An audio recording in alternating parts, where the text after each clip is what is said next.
Okay, so get this. Someone dropped this paper in our laps, Intro to Big Data in Economics.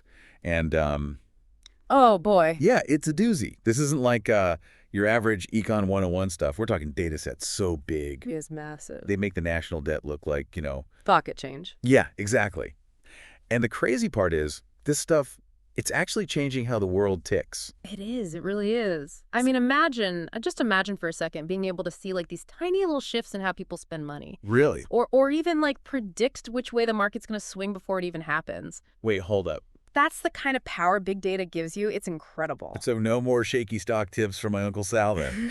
Probably for the best, yeah. Mm. But seriously, even something like, consumer confidence, something that seems so abstract. Big data, it helps us measure that and in real time. Yeah. Just by looking at, online chatter, spending patterns. Okay, that's kind of mind-blowing. It is. But let's rewind for a sec. People toss around big data like it's going out of style. What's it actually mean, in this context? You're right. It's become a bit of a buzzword. I'll give you that. Right. But at its heart, big data in economics, it's all about taking these massive, and I mean massive, data sets. We're talking financial transactions, what else? Social media trends, even, you name it. Sensor data. Wow. The whole shebang. And using them to find those hidden patterns, make some smarter decisions. So it's not just about the amount of data, it's what you actually do with it. Exactly. It's like having a library full of books, but actually like reading them to really gain the knowledge. Right. And believe me, we're not talking about your local library here. This is a library on a scale you can barely imagine. Like, did you know that every single day, the world creates more financial data than, get this, the entire 20th century? Whoa, seriously. That's more data than I could handle in a lifetime of, just looking at cat memes. And that brings us to another thing about big data, right? Right. Velocity. Yep. It's not just the sheer volume, but the speed at which it's being generated and analyzed. We're talking milliseconds. Especially in things like high-frequency trading, right, where, fortunes are won and lost in the blink of an eye, literally. So it's like trying to drink from a fire hose of information. That's a good way to put it, yeah. No wonder they call it big data. Exactly. And here's where it gets even more interesting. Yeah, right. It's not just the numbers themselves, right? When we talk about variety, we're talking about pulling in data from every corner of the economic landscape, It's like, social media sentiment, What are people saying? Sensor data from shipping containers. No way. Oh, yeah. Even satellite imagery tracking, like crop yields. You're kidding. All of it helps paint a picture of how the economy is really functioning. It's like having a million little pieces of a giant puzzle, and then suddenly the picture comes together. But with so much information flying around, how do we know it's accurate? That is the million-dollar question, and that's where veracity comes in. You're right. Right. Bad data, it's worse than no data, frankly. That's true. So that's why economists and data scientists, they spend so much time cleaning, verifying, making sure that data is squeaky clean before they even think about basing any decisions on it. So you're not just finding a signal in the noise. You got to make sure the signal isn't like a faulty wire in the first place. That's a great way to put it. But all of this, the volume, the velocity, veracity, a lot. It all leads to the big one, the most important V value. Because in the end, big data, it's only as good as the insights we can get from it. So how do we turn this mountain of data into something, useful, something that helps us understand, maybe even improve the economy? Well, that's where things get really interesting, and it's what we're going to delve into next. Oh, come on. Don't leave me hanging. Because big data, it's changing the game in economics in 4 key ways, and... Okay, all right, you got me. But listeners, don't go anywhere. We'll be right back after this quick word from our sponsors. All right, so before those lovely sponsors, we were talking about how big data is totally changing the game in economics. You said there were 4 key ways. Oh, yeah. 4 big ones. Don't hold out on me. What are they? All right. All right. So first up, the big one, predictive analysis. Remember back to, what was it, a few years ago? All those supply chain Oh, issues? yeah. Nobody could get anything. It was a nightmare. Exactly. Well, economists, they're using big data to make sure that doesn't happen again. Or at least, they see it coming. So, like, a heads up for the entire global economy. Pretty much. By analyzing stuff like shipping data, factory output, even like weather patterns, they can spot those disruptions before they become, major issues. So it's like what? A crystal ball, but instead of vague predictions, Right. it's spitting out hard data. Data points, yeah. Yeah. It's pretty amazing. Okay, I'm convinced. What's next on this big data highlight reel? Ever get that feeling like, those online stores, they're like reading your mind?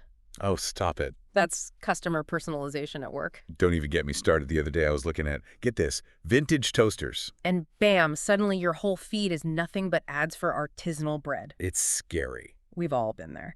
But Yeah. from an economic standpoint, this kind of like hyper-targeting, it's revolutionizing how businesses connect with consumers. Right. Instead of just like casting this wide net, Right. they can tailor their message to exactly what you're interested in. Less wasted effort, happier customers, more toasters for everyone. Exactly. Okay, this next one, I'm guessing it's a little more, behind the scenes. You got it. Operational optimization.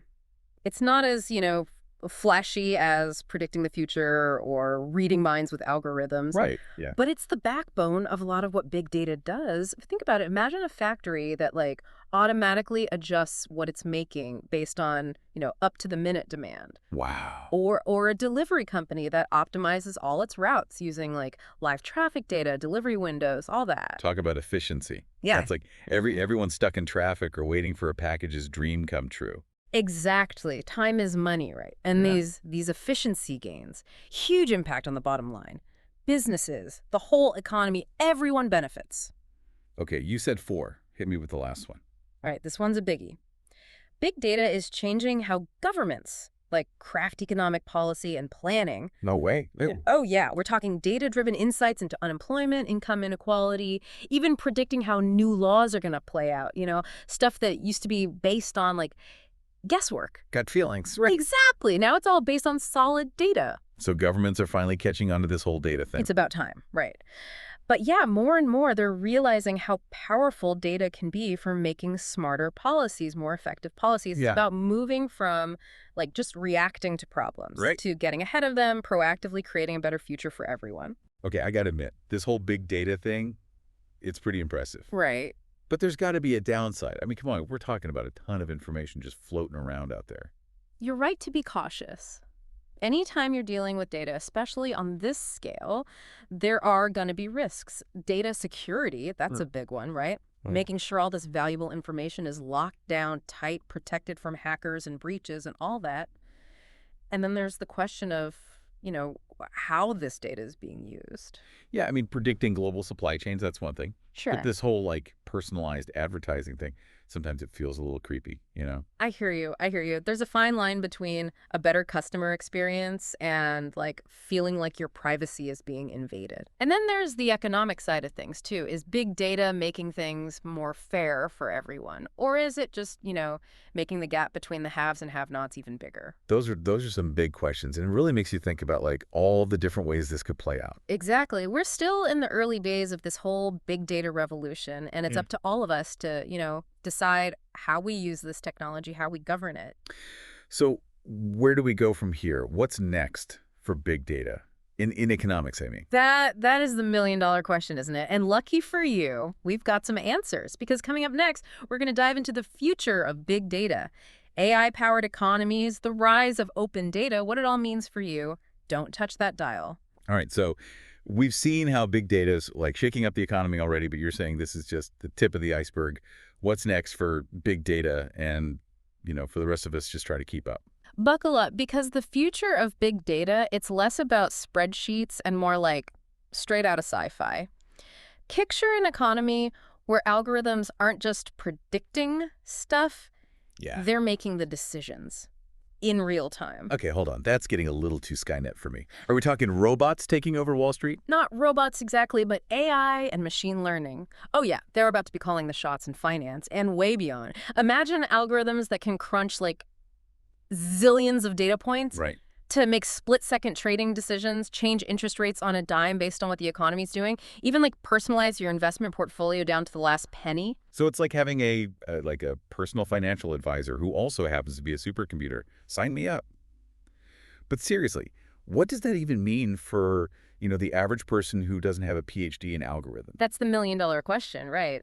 As these technologies, they get more and more powerful, it's more important than ever that we get how they work, Right. what they mean for us. We got to think about the ethics, the potential for bias, and are they actually benefiting everyone or just a select few? It's like we need a crash course in like big data literacy, like yesterday. Exactly. Yeah. And not just for the techies, right? Yeah. Everyone needs to understand the basics, like how to spot fake news, how to think critically about all this information overload. Because otherwise we're just along for the ride, hoping for the best. More like navigating blindfolded, right?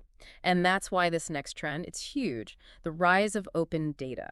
Okay, so open data. Break it down for me. Why should I care? Imagine a world where governments, organizations, they just put all their data out there. Everything. Openly, transparently. Think of the possibilities. Researchers using this treasure trove of data to study like climate change, poverty, you name it.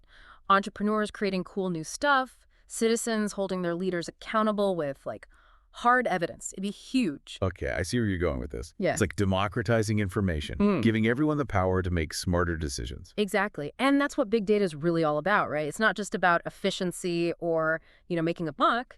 It's about using this powerful tool to actually make things better for everyone. Now that's a future I can get behind.